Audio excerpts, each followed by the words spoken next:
నేను ఎంపీ అయిన కొత్తలో 400 crores ప్రాజెక్ట్ని డిపిఆర్ తయారు చేయించుకుని మున్సిపల్ కార్పొరేషన్ నుంచి గవర్నమెంట్ ఆఫ్ ఏపీ నుంచి సెంట్రల్ గవర్నమెంట్కి పంపించాం. అప్పుడు జలశక్తి మినిస్టర్ గజేందర్ సింగ్ షెకావత్ గారి దగ్గరికి ఆ ప్రాజెక్ట్ పంపిస్తే ఆయన ఫస్ట్ ఫేజ్లో 88 crore రూపీస్ శాంక్షన్ తీసుకుని ఇచ్చారు మాకు.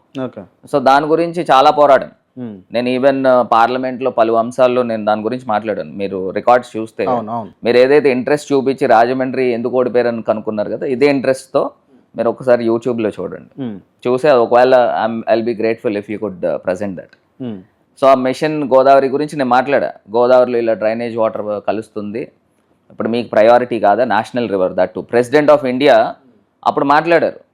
ఆమె ఫస్ట్ స్పీచ్లో if I remember Ramnath Kovind గారు అనుకుంటా, ఆయన మాట్లాడాడు పార్లమెంట్లో ప్రెసిడెంట్ స్పీచ్ ఇచ్చేటప్పుడు నేషనల్ రివర్స్లో గోదావరి గురించి చెప్పుకున్నాను. నేను దాన్నే స్ట్రెస్ చేశాను పార్లమెంట్లో కూడా.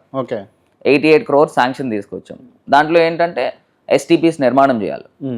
ఇప్పుడు రాజమండ్రికి per day 80 MLD sewage water వస్తుందండి. సో దాన్ని ప్యూరిఫై చేయడానికి 50 MLD కెపాసిటీనే ఉంది. 50 కూడా లేనట్టుంది, ఇంకా తక్కువే ఉంది. సో దాన్ని కెపాసిటీ స్టోరేజ్ పెంచేదానికి ప్లస్ డ్రైనేజ్ సిస్టమ్ వ్యవస్థ బాగుండేదానికి ఇవన్నీ కూడా 88 crore రూపీస్తో అదొకటి తీసుకుని వచ్చాం.